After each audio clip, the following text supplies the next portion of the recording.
In the last 5 episodes that we've been recording, we've been doing an in-depth dive into the 5 phases to unlimited health. And at the crux of those 5 phases is how to know when to find a health practitioner to support you in your next level of health, and also how to find that practitioner and decide on which one you're going to partner with to get you to your next level in health. We've had episodes cover topics such as money mindset and how money can become our biggest barrier to improving our health. We've had an episode, that was episode 34, and it'll be in the show notes. We've had an episode on how to find your next best health practitioner, just in general, when you're looking for someone and things to be asking or monitoring. That's episode 33. And we also had an episode on why your doctor says your labs look normal, even when you don't feel normal. And that's episode 31.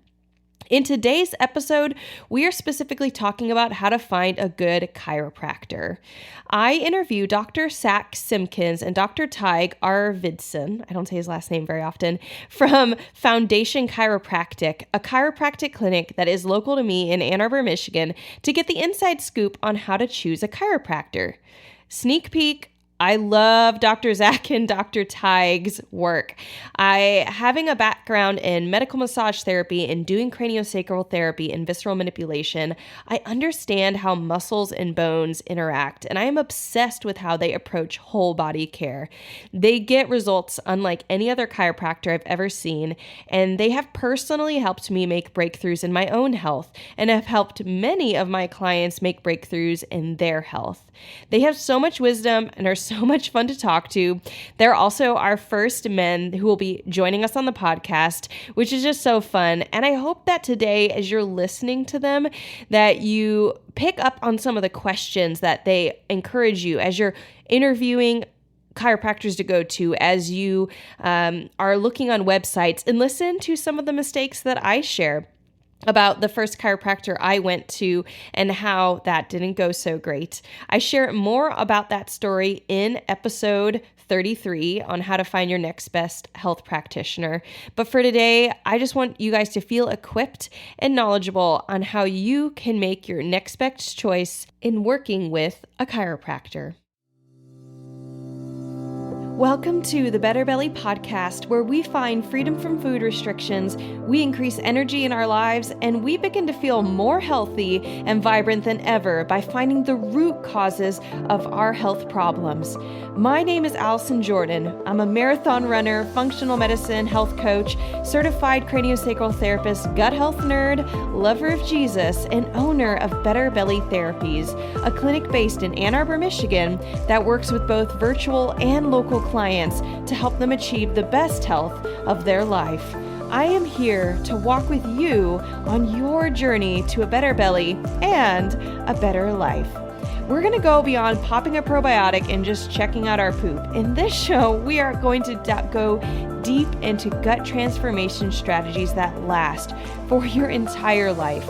If you are ready to feel your best, get ready to roll. You are in the right place. And just as a reminder, this information is not meant to diagnose, manage, or treat disease. Always consult with your own health practitioner before you make any changes to your health.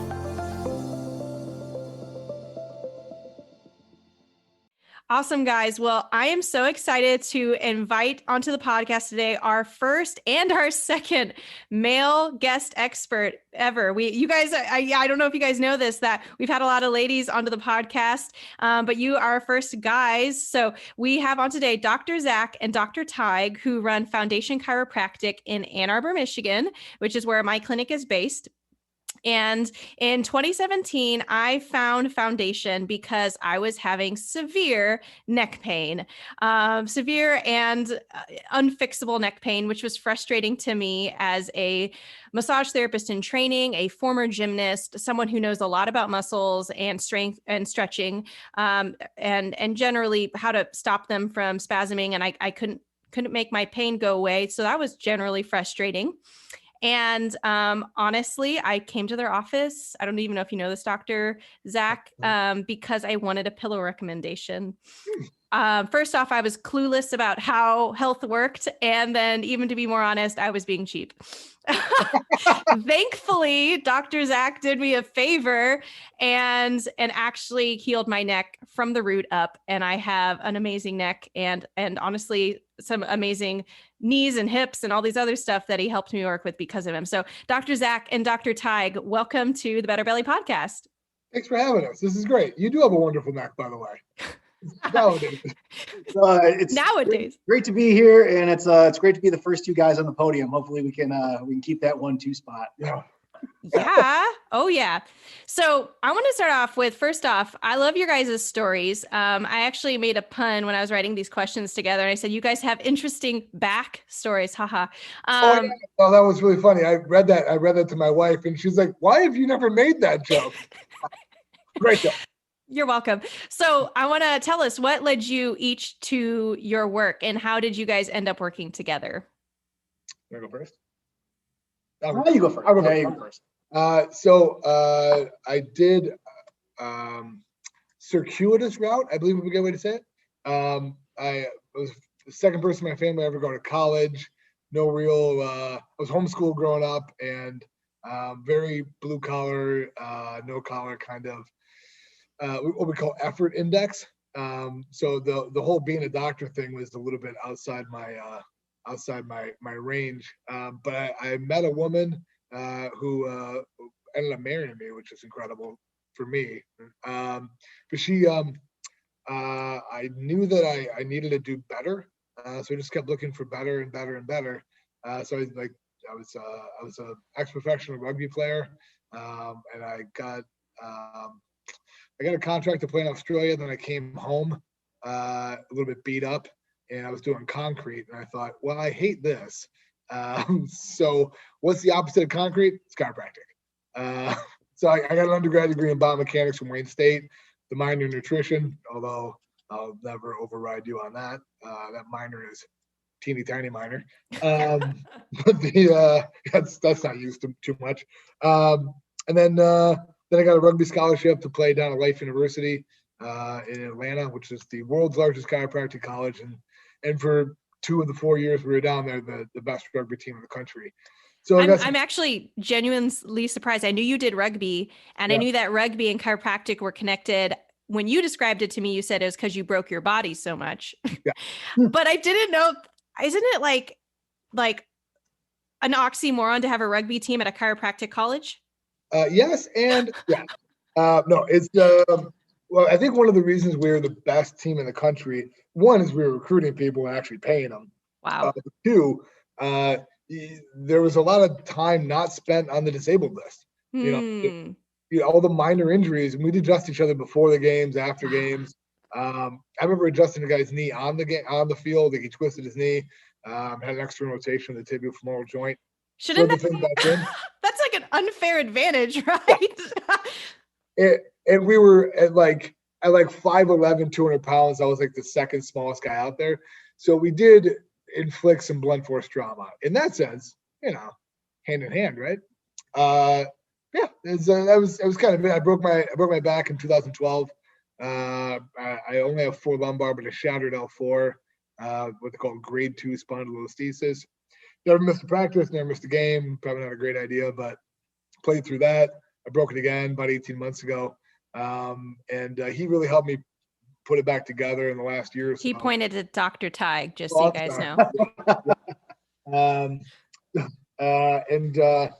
There's certainly situations where it's contraindicated, but I won 2 national championships on a broken back. And then from there, I thought I'd try my luck at opening my own office. It was a bold move, but for somebody who's apparently punching above his weight, what the hell? Awesome. And then Dr. Tygue, what's your back story? My back story. Well, mine's a pretty bad one. Pretty bad back, that is. So I grew up, in middle school and high school, and you go to weightlifting, and you lift weights like a dum-dum because nobody teaches you the right way to do it. And you set the groundwork for further injury. I was after undergrad, I went to grad school. Wasn't 100% sure on what I wanted to do with my life, so I decided, what the hell, I'll get a master's in molecular neuroscience, which a little above my head. But it just so happened that the school I went to had a water ski team, which I became the grad assistant and captain of. It wasn't very serious. It was a whole lot of fun. Took a couple nasty spills in a competition, herniated a disc in my lower spine. It was awful. So I did PT, saw a spine specialist, and recommended a surgery. I looked the surgery up on YouTube, threw up, said it wasn't going to happen. I was having trouble walking, a lot of other stuff. My neighbor's a chiropractor. Ended up just talking to him a little bit. He took me through the process. Got adjusted for the first time, stood up and walked out of his office and was like, okay, I'm kind of hooked. This is something. They got something here. Yes. And I followed through with it. And it was a basic introduction to chiropractic, and it was fantastic, and it worked great. I went to chiro school at Life. That's where I met Zach. After I graduated, I kind of YOLO'd it. I went down to St. Thomas in the Caribbean, opened my practice there, had a 5-year plan, said, your life can change a lot in 5 years, so we'll see what happens.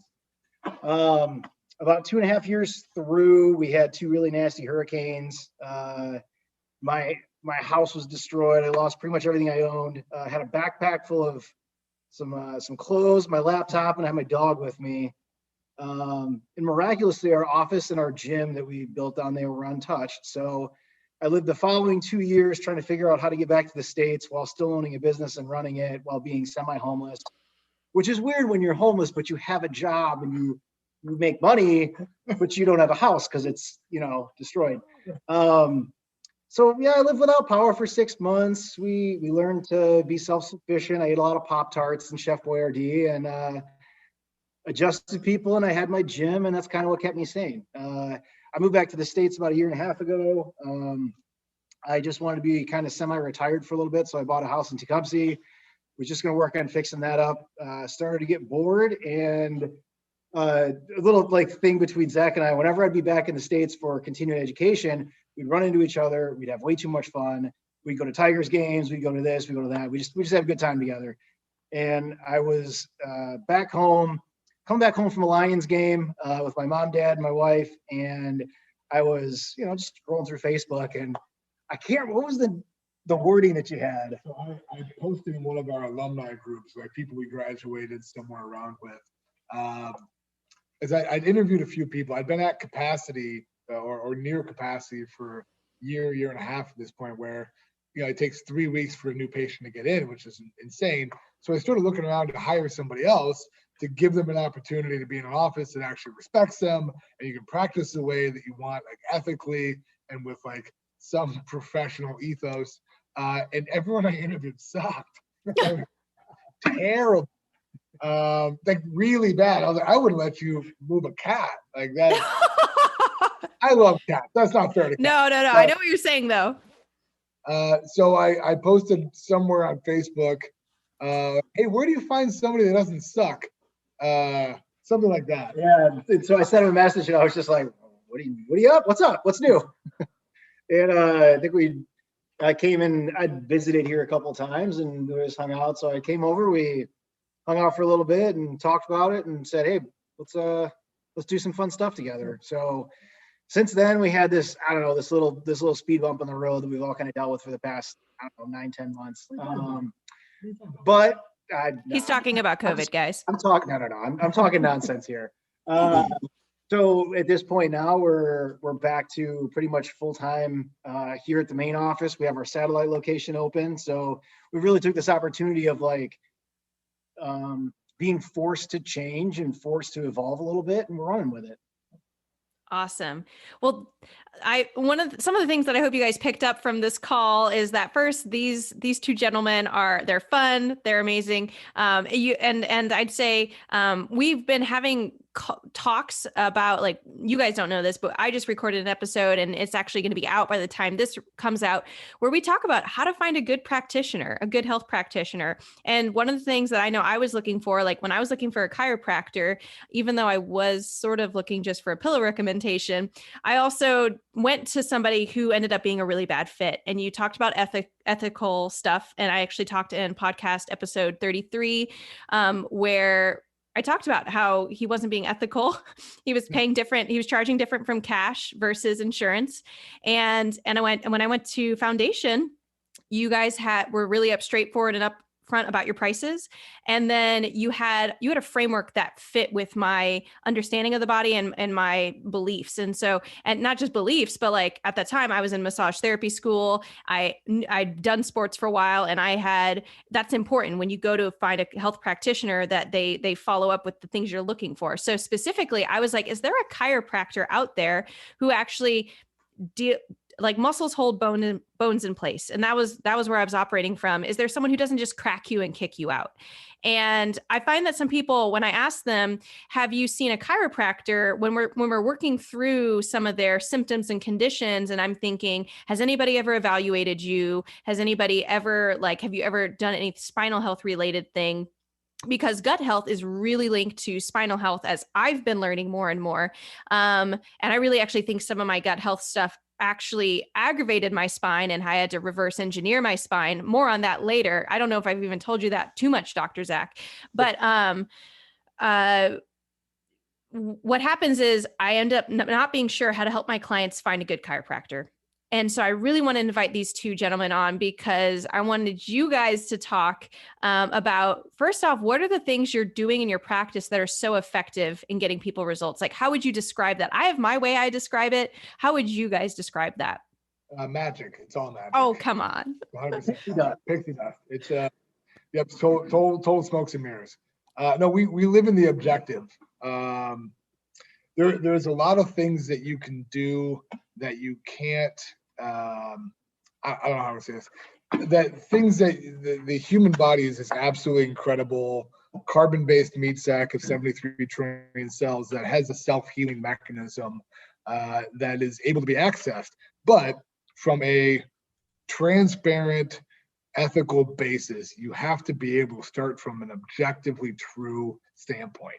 So some of the things that we try to focus on, if at all possible, is like, what is our pre and post going to look like? What do our x-rays look like? What about these orthopedic tests that are true, whether a chiropractor runs them or a DO runs them or an ND runs them? Like the uniformity across the board, coming at it from a different perspective and coming at it from a different rubric, but still using the same tools to make sure that anything that we do or anything that we claim that we can do, we can back up with the latest round of science, the latest, the best available biomechanist information. Like that is, I'm really careful, and that sometimes that like truncates us a little bit into somebody will say, "Hey, can you help with this?" And you go, "Maybe." It's a bit of a hook shot. But what I can definitely do is this: I can take your head from 45 millimeters forward to 22 millimeters forward. It's going to take you 12 weeks, but I can do this repeatedly. And anything that happens along the way, you can credit the body's healing mechanism with. So it's important not to take yourself entirely too seriously, while still being able to have a consistent, viable rubric from which to operate from and speak with authority on the things that you're really good at. I find that a lot of people will be all things to all people, and that becomes complicated, even if you can do it half the time or 30% of the time, or you get lucky here and there. And that's when it comes to time, effort, and money, people have limited resources. And I'm sure, you've talked about it with somebody before, like it comes at an opportunity cost. There has to be a definitive goal in mind with our care. And with that, we typically do like with you, we did a pre and post exam. Yes. And the things that you felt at the end of your exam were as a result of fixing the structure of your body. The function improves if you can fix the structure, but all I can do is guarantee to move the structure. Right. And so what he's saying in a wonderfully, this was happy to my science-based brain. I loved how you said stuff like that. But how I like to say some of what you're saying is you took x-rays. Well, you did a lot of stuff. You know, what you were saying, the orthopedic tests and stuff where, you know, you move limbs and you have people like resist you and you just, oh, is that weak? Is that weak? Whatever it is. That's kind of what he's referring to with orthopedic tests. But then I remember specifically what stuck out to me is you took these x-rays, then you said your head's forward this many millimeters and it'll take this long to correct it if you are doing your home routine and if I adjust you twice a week. And then after we're done adjusting you twice a week for this many weeks, then you slowly start to reduce time. And I find that I don't really find too many chiropractors. It's not necessarily the norm, I'd say, that I find chiropractors who say it'll take 12 weeks to move you this many millimeters. You visit me twice a week, which is an intense investment of time, money, etc. Plus you do your exercise routine, home exercise, but then you don't need me anymore, or you need me very minimally. And you wean off. Like for me, I had to wean off. Like I remember it was like once a week, then it was once every other week, then it was like once a month. I now see you guys once a quarter. And you're like, hey, does anything hurt? I'm usually like, no. And that's me. That's my choice of saying, here's how I want to do maintenance. I would rather find a problem and deal with it when it's small and when I might not even notice it. And that's why I see you guys once a quarter, but not because I'm like, guys, I'm in pain. Help fix me. I did something wrong. Right. And so do you have any recommendations on how, is it just like an interview process that you have to that was what I did. I had to interview tons of people and I actually ended up being referred to you by someone who worked with your wife, Dr. Zach. And so, yeah, I know. And so, another nurse who worked with his wife because his wife's a nurse. And so, for somebody, is there anything like on language on a website or maybe just if they are doing all these, you know, one-time interviews with chiropractors, is there something that someone could be asking or looking for to see, I'd say even specifically what you guys are doing, because I love what you guys do. One big thing is finding a place where they'll be able to sit and talk to you for a little bit and not charge you anything to start off with. In our office, we have a complimentary consultation for people. And actually, I did the one this week. Somebody's seeing another doctor and they came in, they wanted just to talk to somebody else who might have a different perspective. So I basically outlined the way that we work. And, you know, one of the big things that we do provide to people is we extract from people is some skin in the game. When somebody comes and sees us, they don't just come lay on my table for 10 minutes twice a week and expect to get better. Yes. I've shifted to this, asking them, you know, what's a reasonable amount of time that I can hold you accountable for every day that you're going to put towards getting better. And if somebody says, well, 5 minutes, I'm going to say, well, it was nice talking to you. But the amount of time that you can sit, and you don't need to take up a ton of their time. You know, 10 minutes or so is usually pretty reasonable. I'll give anybody 10 minutes if they want to talk, to just get a good understanding of what they're looking for. And so I can explain myself and why I think we do a good job. And I'm very out front with it that, you know, your care here is largely dependent upon how much effort you want to put into it. And so that's really a big thing is if somebody's willing to come out and tell you, this isn't going to be easy. I'm not going to be, like I joked about pixie dust. There is no pixie dust.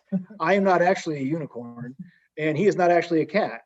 Yeah, not yet, but there's some work that goes into it. And I think that's okay for people to know. And I think that's important for people to know. So just having an understanding that, you know, you're going to be putting some work in, that's there. Yeah. There's some buzzwords that tend to hit. So there's some technique dependent stuff. We do something called structural correction, which is our proprietary blend of like rehab and prehab and adjusting style and whatever, but everyone's got some sort of term that they think is best. There's a bunch of different techniques that people resonate with, and you can get results with. I do not want to claim superiority over somebody, even though I think we're probably the best on the planet. But like, I think everyone thinks they're the best on the planet.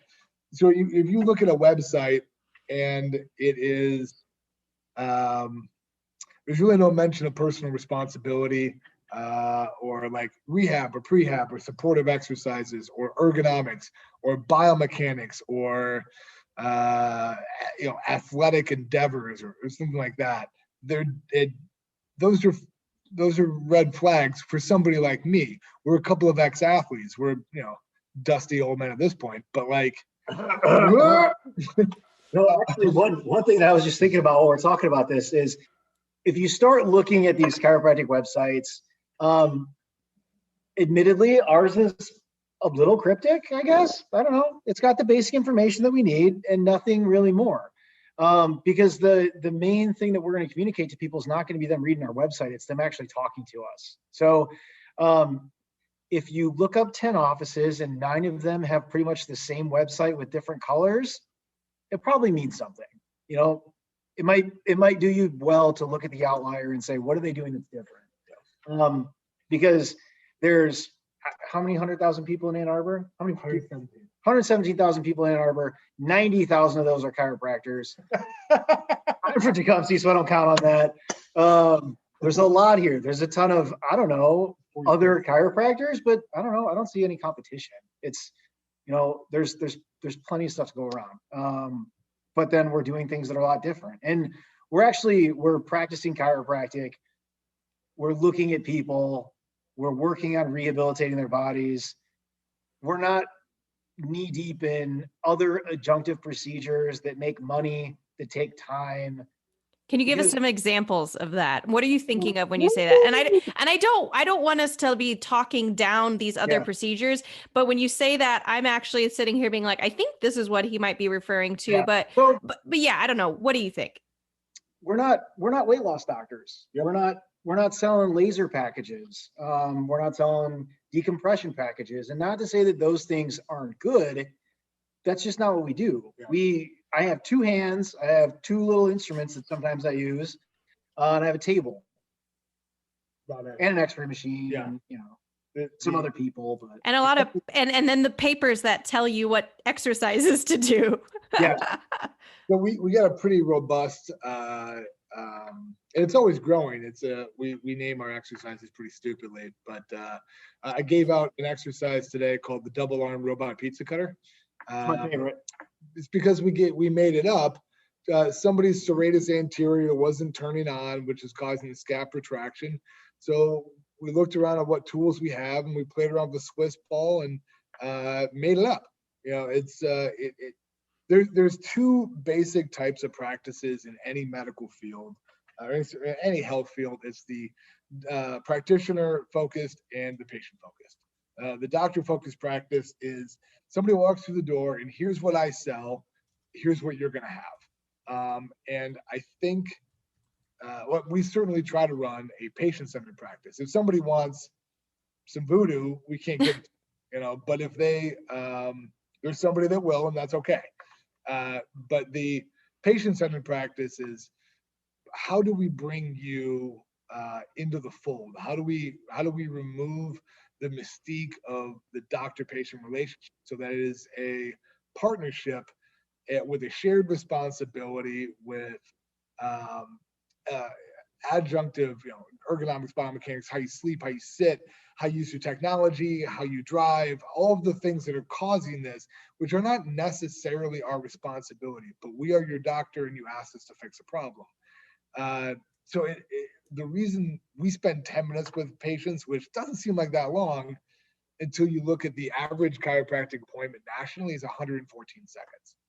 So just a shade under 2 minutes. Diagnostically, you're not doing a whole lot during there. And again, I'm not trying to punch down, but it feels a little self-serving if we just only tout the things the way we do. You can spend a half hour with somebody doing a terrible job. That happens too. But if your doctor is diagnosing you within 17 seconds of walking in a room, they didn't actually hear you. If they didn't hear you, how are they going to develop a relationship? based around mutual respect and the wonder, which is the individualized human that walks through your office. We treat bones, but we're both fascinated with human beings. It's the human condition that we correct via bones and muscles and nerves and so forth. Yeah. If you don't have a doctor that does that, you should get a new doctor. Yeah. Right. So you guys listen to folks, you really think about enabling them through teaching them about how to work with their body. You adapt what you're doing. If someone's not getting results and you need to think up something, you use all your knowledge to say, okay, we need to create a new exercise that does exactly what we need to do. So you have confidence in your skill set. One thing that I also say is I like that I hear you guys talking about bones and muscles. And I went to a lot of chiropractors who I don't know if they just didn't think I understood it, but really I got the sense that they didn't care. Like they didn't think that muscles were involved or something like that. Like, oh, I just need to crack it in the right direction and we're good. And so I'd say signs that when I start to get nervous that, my clients are like, if I were looking for a new chiropractor, if I were nervous that I might not be getting the results or the care that is going to help me would be no guidance from the chiropractor of like, I don't know, just come in whenever you feel like you need it. Or like, I don't know, just come in when you start feeling pain. That's also the wrong time to come in because like you're never actually dealing with the problem. You're just surface sweeping it off, kind of like a massage where you're not getting to a problem. You can get to a problem with a massage, but there's a lot of massage where you're not. And then, I mean, you guys mentioned a lot of stuff. I say a lot of that is good. And hopefully if you're listening, like you guys picked up a feel from them as well of like, what are they talking about? What do they care about? And again, really realizing they're getting long-term results. They're getting people who are educated and can do self-care. And if they have a migraine coming on, know what exercises help their migraine go away. If they have shoulder tension going on, what they can do to make those things go away. It is less about what bones to move and more what is the solution. I always think that people are asking us for a solution, and if that solution involves a team of biomechanists, massage therapists, neurologists, whatever, like no one's actually asking us to fix 100% of what's wrong with them, but they are asking us to stay in our lane and to do a very good job at the neuromusculoskeletal. That neuromusculoskeletal is our wheelhouse, and I if you're good at it, you're better than everybody else in the world at it. There is that involves I did pharmacy for 3.5 years. I don't know if you knew that. I worked at a compounding pharmacy with a mohawk, which I thought was hilarious. I freaked everybody out. But there's a term called the minimum effective dose, and the minimum effective dose is, in our opinion, not seeing somebody once a week for the rest of their life. There are certain people that we see that's kind of it. Like that's the best they're going to get. But it's how long you can reasonably go while managing your condition yourself with the tools that we gave you, which we don't get paid for. That's part of the job. Part of the job is work yourself out of a job. Yeah, exactly. And then hopefully you do a good job with that person and they refer somebody else and refer somebody else. But it's not to find the same 50 people and keep pumping them every week. It's until they die or you die. Preferably me die. But Yeah, because more money is on us dying. So I want to pop in a new aspect of the conversation, which is the gut spine connection. I'm creating that right now because what I learned inadvertently, not knowing what was going on, is that there's a lot of connections between our organs and our skeletal system, as well as our spine. And for example, and I learned this after I saw Dr. Zack for my neck stuff, and I couldn't even run 2 miles because I had knee stuff, and I had no idea that my knee stuff was connected to my hip stuff. I didn't know I had hip stuff. I mean, it was incredible. I start feeling better, but then I start doing more studies on the gut which is what I specialize in. And I learned some interesting things, such as there's a connection from your small intestine to your back, and that is your mesenteric root. And that mesenteric root, if it gets tight from being pulled on from bloating, or if there's inflammation, because that mesenteric root, it transfers blood to and from the small intestines, and it transfers lymph to and from the small intestines. And if there's irritation and inflammation and leaky gut and unhappy things flowing through that mesenteric root, and then there's bloating, which is actual pressure in the abdomen, your lumbar spine is getting pulled on. And long enough of that will, I've never seen any studies on this, but I feel like my transition, so I'm curious if you guys know anything about this. My transition in health was 2 years of terrifying and horrible gut health, and this like intense, sudden onset of neck pain. But what preceded that neck pain was spinal stiffness, this unexplainable spinal stiffness and joint pain. And we actually know that this joint pain can come from systemic inflammation in the body. And that's a broad term, but it can specifically be caused by a variety of chemicals, including things like oxalates. Those are like sharp. They can build up in your joints. They're very sharp and can create like a fibromyalgic pain in muscle and in joints. And there's a lot of other stuff that can create this, but you have systemic inflammation in the body by the gut absorbing toxins, dumping it into your bloodstream, your blood then going everywhere, and then getting stiffness and pain and problems in your musculoskeletal system. Yeah. After I had this spinal stiffness for a while and I couldn't figure it out. I remember stretching every morning and being like, why is my spine so stiff? Why is my spine so stiff? I probably was going through that for about a year when then my neck pain was really bad. I mean, I would wake up with it. And if you wake up with neck pain, that's one of the biggest things that makes me send someone to a chiropractor. Because at that point, Dr. Zack told me something that changed my life. He's like, it's not the pillow you bring to the neck, it's the neck you bring to the pillow. And God, like I'm smart. Wow, I know.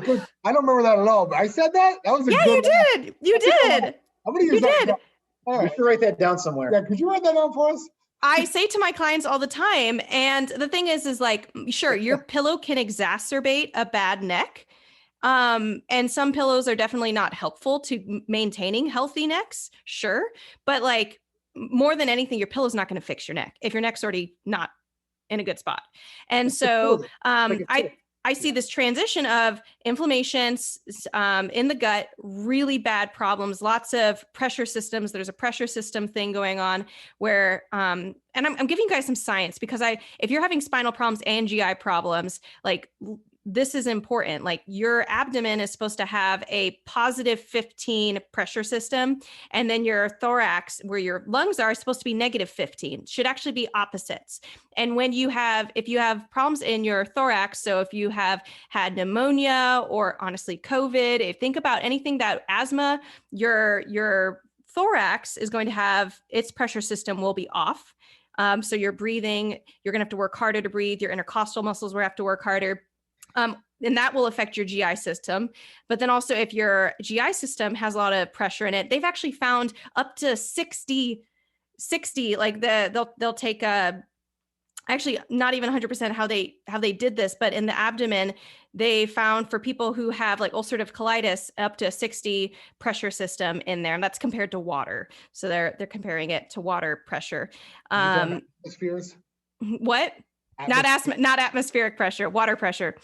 And so that then, of course, will make it hard to breathe. And then that leads all the way up to the lungs. The lungs attach at the top of the pleural dome to your ribs 1 and 2 and to your cervical spine. And so then all of a sudden your neck's being impacted by your viscera. That can be all the way down in the abdomen. And so I think that ended up pulling on my neck, and I can't prove it, honestly, but with all my knowledge of how viscera affect skeletal systems, I also kind of worked backwards and said that was my pathway to having huge skeletal problems, at least in my neck specifically. I'm curious, how often do you guys see a connection of people coming in with GI problems and spinal problems, and not necessarily saying we can make a clinical correlation of like, we know X is causing Y or Y is causing X, but just saying, have you guys seen any patterns, anything that you could share of GI health leading to poor spinal health or vice versa? Yeah, I never happened. There's a patient that we share who had a rib subluxation, so she was hoping for one of the floaters, one of the lower ones.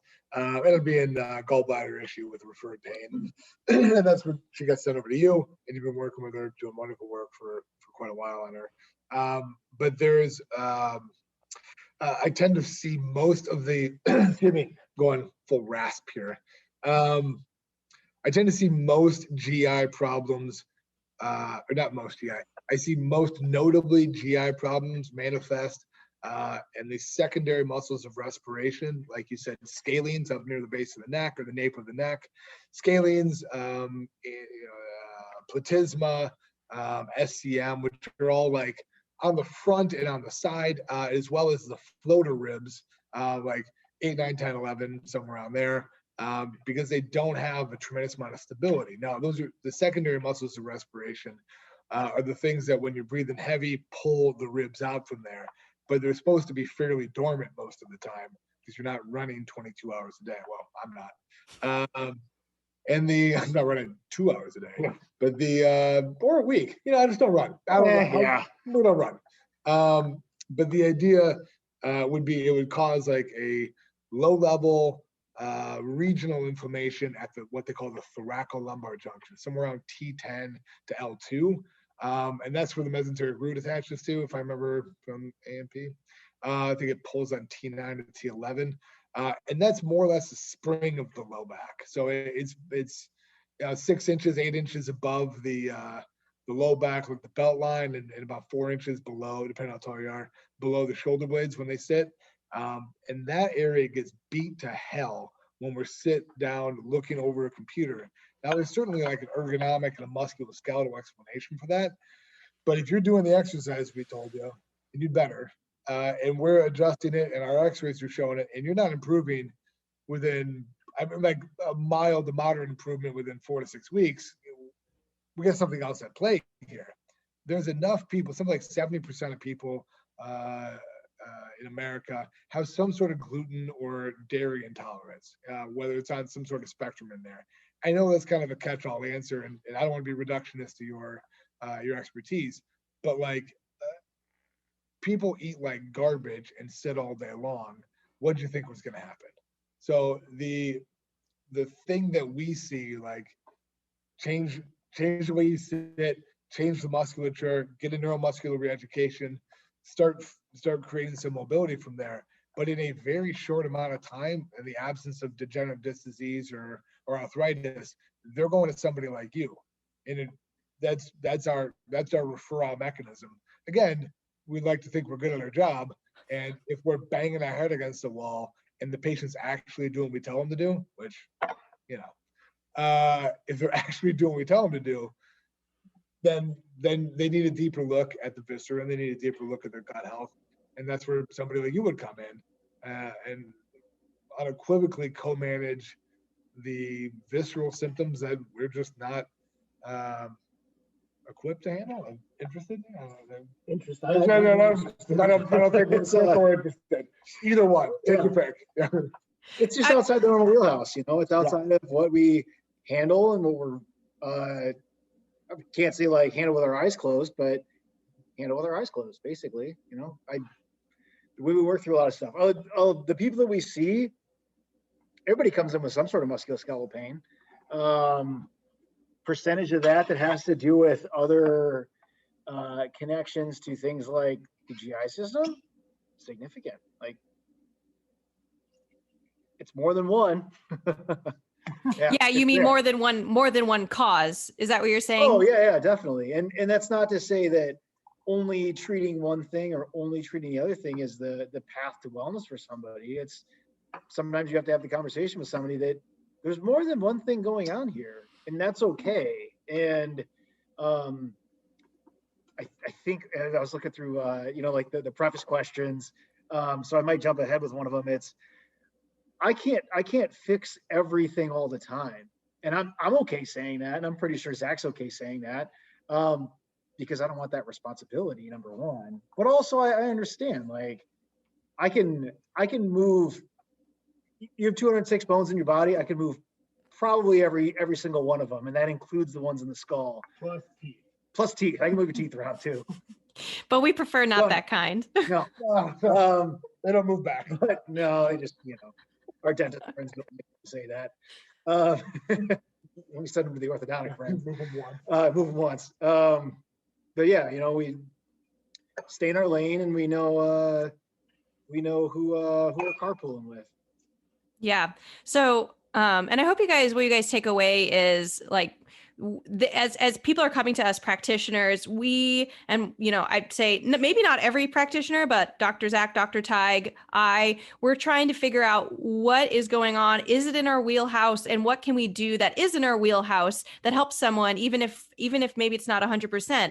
And if you're not getting enough results doing one thing, and maybe that's chiropractic, maybe it's acupuncture, maybe it's your diet, it needs to be considered. Is there something else that should be addressed? And so, actually, Dr. Zack, I want to even bring up, for especially if we have a first time listener, like even if you fix your posture at your desk and go to a chiropractor and stop eating gluten and dairy, the fact is, and I don't even know if you guys know this, did I tell you guys I had a parasite that I found?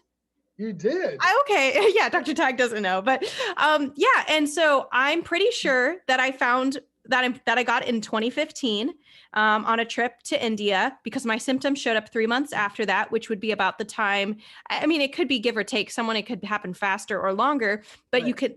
That'd be a reasonable amount of time for that parasite to break down my intestinal lining and create kind of chronic leaky gut, which would then be dumping extra toxins into my gut.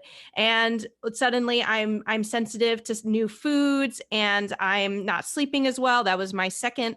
It was food sensitivities and sleep. That was my very first thing that happened in 2015. I saw you guys in 2018.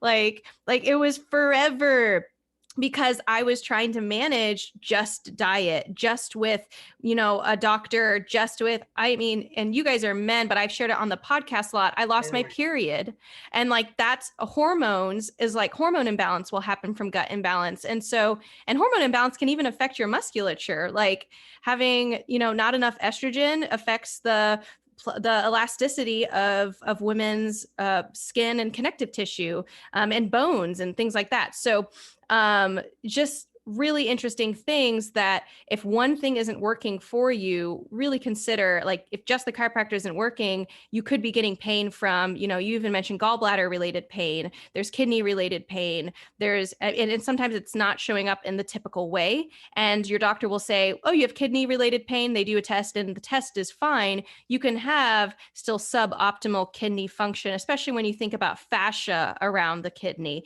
not just like, can the kidney process all of your blood and make urine, but does your kidney have any problems structurally if it's in the wrong spot and pulling on things? Mm-hmm. So I'm so glad that we even just got a crack at that conversation of the joke. Okay. Yeah, a crack at the conversation between the gut and the spine and the connections thereof. There's 37 trillion cells in the gut, give or take. I think there's 73 trillion cells in the whole body, and about half of them are in 8x12 space in the stomach. It's remarkably disingenuous to think that the one thing that you dedicate your life to is probably going to fix everybody all of the time. And that goes for us and you and everybody else. It's the human body is this incredible mechanism. It is kind of stupid sometimes, and you have to grab it by the horns and tell it what to do. But for the most part, you work with the human body, and you work with the other practitioners, and you do it's important to remember that our evidence-based practice is a three-pronged approach. There's the empirical research, which there's not that much for anything. There was some the other day, $17 billion a year on knee replacements, and they're efficacious like sometimes. They did a sham study, and they're like kind of sloppy. And I'm not saying do or don't get one, but like they're not as good as you think they are. And then there's the clinical experience from like the practitioner standpoint. It's what we know after doing something like you said for years and years. You've dedicated your professional life to getting good at this. There's things, it feels anecdotal, but it's at the same time, if I do this thing consistently happens. The last one, which nobody ever counts for, is the patient experience. The patient experience matters as much in succession with the other two. So if your clients are saying, hey, I went to India in 2015 and I think I got this parasite, it's causing neck pain 3 years later. Okay, you're gonna find a peer journal that says that? Probably not. Right. No. But you can find a robust enough objective symptoms between what you're saying and what I'm seeing on X-ray, and you create a plan from there. And that usually involves other people, most notably the patient themselves. And I hate that patients have to advocate for themselves so much, but everyone is so damn busy and so damn scattered, and everyone's trying their best. Well, people are trying to try their best, but that is going to take a team. It's going to take a team of people with you, the both star player and the coach. And I like what you said. I actually don't know if I've ever heard you say that before, but patient experience, and I think you both have been gold star standards of taking in patient experience because, you guys, they just made a nice pose. So because they've actually sent clients to me, and their clients that we share will actually say, Dr. Zack or Dr. Tygue really listened to what I was experiencing, and they believed me, or they really started thinking outside the box instead of saying that's not possible, or I don't know what to do about that. Really started thinking outside the box, and I've even heard you guys say you learn from your patients. You like sometimes our patients know more because maybe they've read more research on their conditions, or they've just been because they've lived with it so long, or the communities that they're in, like they can teach us so much. And I actually 100% follow that. And I love that you bring it up because even as I'm a patient to somebody, I'm a patient to other people, including you guys. Like that makes me be like, yeah, I value my experience, and the things that I learn is valuable. And I can even potentially teach someone I'm working with if they're open to it. And do they seem open to it? If, at least to listening. Yeah. And the door stays open if you build in the time to care. If you're unwilling or unable to spend the time with somebody, and like I don't want to hang out with somebody for an hour. I don't think Dr. Tygue is really interested in like clearing our afternoon for one patient. Like there's an economics to this, not to be disingenuous, but if you are so concerned about moving on to the next patient that you miss the current patient, some people get better, some people stay the same, some people get worse. And that's not an equation that we're willing to go with. And but a good hunk of the reason that we send people to people like you is your onboarding process is borderline neurotic, which I love.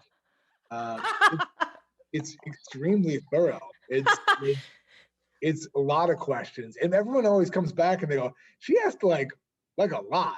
Yeah. Like good. That she looked like she might be at least interested, and then, but that shouldn't be exceptional. I like we've patted ourselves on the back for the last 45 minutes. Like, I don't think we're exceptional. I think everyone else sucks. I think that. Oh gosh. Like us, like you actually caring about your clients and us caring about the people that walk through our door seems like that should be pretty standard. It is unfortunately not. So that's just me ranting. I apologize. You can edit that part out. I don't think I will. It's kind of interesting. I didn't know that I got told on for asking too many questions, and this is new information. It's only in a good way. Yeah. It's if anything, it's like just letting us know that they appreciate sending them to somebody who's thorough and gives a crap.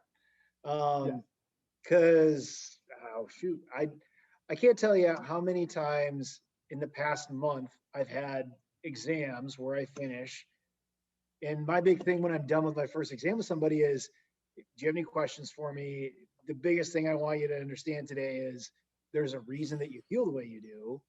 And if it's 100% something I can help with, I will. And if I need to find somebody that will also help me help you, I will. But that's important. And the amount of people that have said, this is the most thorough doctor's appointment I've ever had, scares the shit out of me. Terrified. And I'm just like, oh, you mean chiropractor? And they're like, no. I'm like, okay, well, period. And I don't think I do anything special. I just, I've been practicing now for more years than I care to say, because wow, a lot. Yeah, a while. Which in the grand scheme of things isn't a super long time. But time has flown. I've learned a lot of new things. I've learned how to handle things, and I just do what I think the person needs. And not that that's like to play down the things that we look for, the things that we do, but if you get a good feeling for a person and you know what you need to do to assess them from a structural perspective, that's not the part that takes a lot of time. You can run through a structural assessment very quickly. Yes. But it's partially building confidence in somebody that has never seen you, never met you before, letting them know that you can actually help them when they may have been suffering for, I don't know, 3 years, 5 years. I have people come to me 30? decades. Yeah. It's unfortunate that they gotta float out of the mainstream to come find something where like, hey, have a seat. Tell me what you're feeling, and I might believe you. I've piggybacking the fact that we're two dudes, straight white dudes. It's just even worse. But the just the worst. We forgive you. Yeah. Well, I mean, I apologize. I don't. That's good. That's a probably We're a decent balance. Yep. But the I grew up in rugby. I grew up playing 14 years of rugby I have 5 brothers and 1 sister. And just surrounded by super healthy male culture my whole life. And you say that sarcastically. I do that say so. Yeah. Yep. That just so you guys know. Great. Just so we're clear. But and there was a lot of positives in it too. I don't be disingenuous, but the amount of the majority of our patients are, I don't know, 60-40 women, somewhere around there. I'd have to ballpark it. And the amount of times that we like tell them like, hey, this is why your back hurts, or this is why you have migraines, or hey, your shoulders are slowing down a little bit, and we can help with this. And here's the objective data. I did not realize until I started practicing 5-6 years ago how validating that was for people to hear, specifically women who traditionally kind of get shoved under the old hysterectomy rug. Yes. Go, oh, she's being, which again, I don't want to be disingenuous. I certainly don't understand the full spectrum of experience, but we're at least giving it a shake and trying, listening to people and like actually listening, and then validating when you can, right? When you can validate what they're saying as objectively true takes time, and that is such a gift that I'm thrilled that we can give to people, because I didn't know what it meant until I started hearing it over and over again. Yes. Well, you guys are so great. I really hope that for you guys listening and who tuned into this conversation, that you feel a little bit more insight into what to be looking for when working with maybe any health practitioner. We really had a lot of good conversation, let alone a chiropractor, if you're really looking at something spinal, skeletal, and even thinking about how you might be developing a team of people, ways that you can find someone who can, honestly, like Dr. Zack and Dr. Tygue, and even even myself, we work hard. I know I work hard. I think you guys have worked hard to know who to even refer out to know how to refer out. Like that's a skill set someone has to take. Like we don't get any more money technically for knowing who to send someone to, or if we're not the right fit, or what else someone might need to try to actually get the results they're looking for. But see if you can find a practitioner who does have that tool in their tool belt to say, hey, I'm seeing this, it's actually making me think you need blah. And I remember when I was just a massage therapist, when I started my practice, doing that so many times and wondering like, am I like losing money because they're actually getting better and they don't, feel like they need a massage because now they're not in pain. And it was just an overall win. It brings you so much more joy to see people get better. So yeah. Awesome. Don't say just a massage therapist. You're a wonderful massage therapist. Thank you. The one thing is that we just don't do we don't mainly do massage therapy anymore. I actually used a massage therapy technique recently with somebody to help their sigmoid colon had made a nice angry left psoas. And so I was like, oh, I released the sigmoid colon and I go, we're going to help release this psoas. And I was like, I haven't done a muscle technique in a while. So that was fun. Well, awesome. Felt good about it? Put it into him a little bit. Yeah. You felt like dusting it off a little bit? Yes. It was great. I was like, I'm still useful. Yes. Can I throw one more thing in there? I know you wrapped up already. Yeah. What do you want to say? So we are like things to look for in a chiropractor. We start from the feet and work our way up, which again, like you're not responsible for every aspect of every human's in front of you, but like your spine doesn't exist in a vacuum. So like your feet, your ankles, your knees, your hips, the muscles, the neck, the shoulders, the hands, elbows, like everything is involved in kinetic chains and posterior and anterior slings and fascial lines and all these things that help either contribute or denigrate a spine. And it's rude to think that like a single bone in your neck or just the spinal cord, like just the frame of the car is the only thing you treat. If you do that, that's fine. But like the rubber hits the road with your hands and your feet. So if you're looking for somebody from a practical standpoint, that is the athlete type protocol. And I think that everybody's an athlete to some degree. Yes. That is the athlete protocol that looks at the entire neuromusculoskeletal aspect of the human.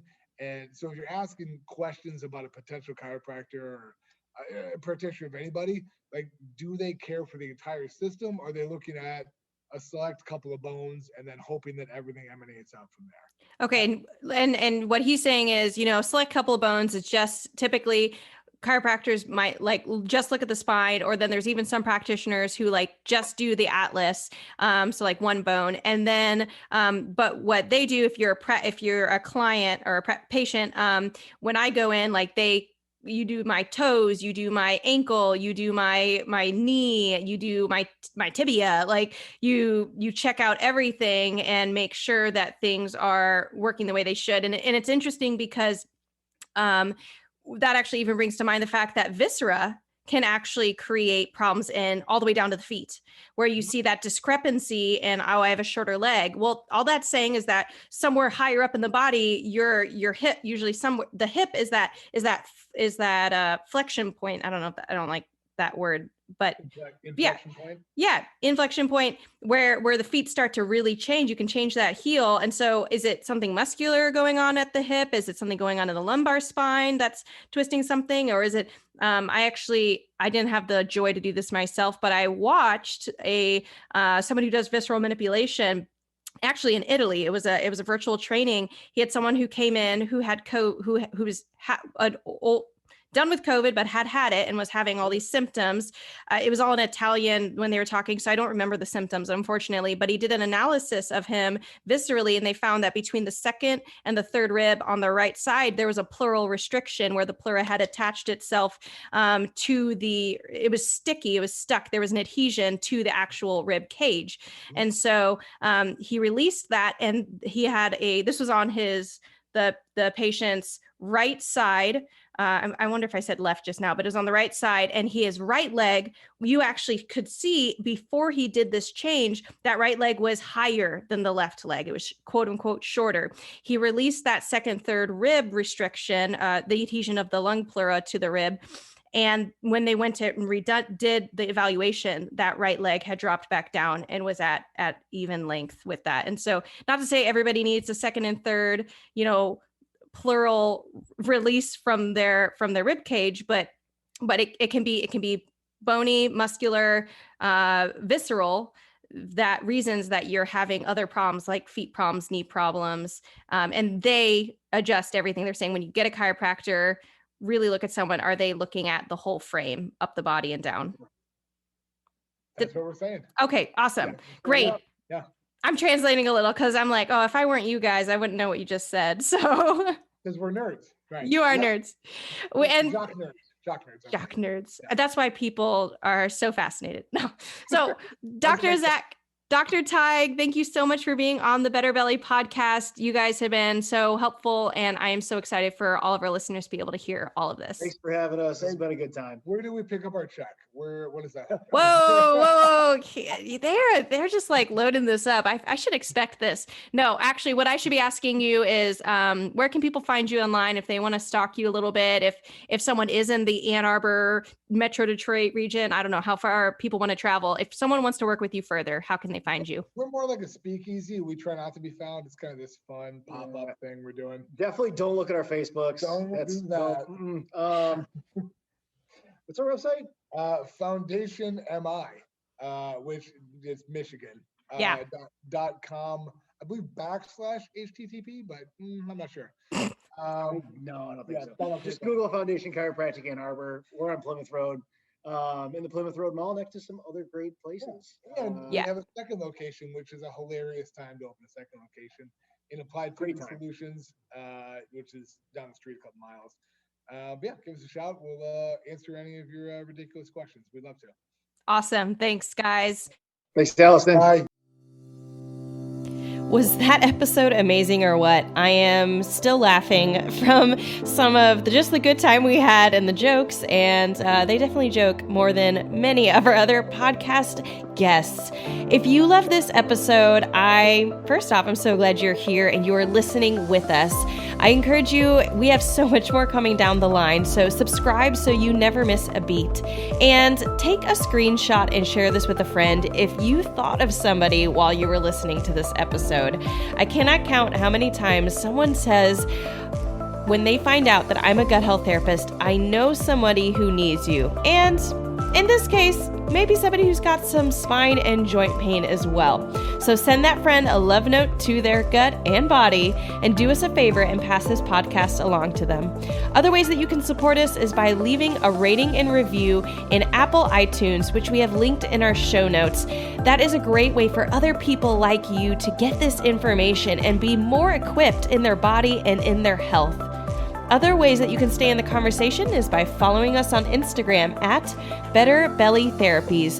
We love connecting with our listeners there and answering any questions you have, hearing what stuck out to you by our podcast episodes and what you want to hear more of. And as always, our signature signing out of our podcast episodes, a reminder and an encouragement. Miracles are immediate, but healing takes time.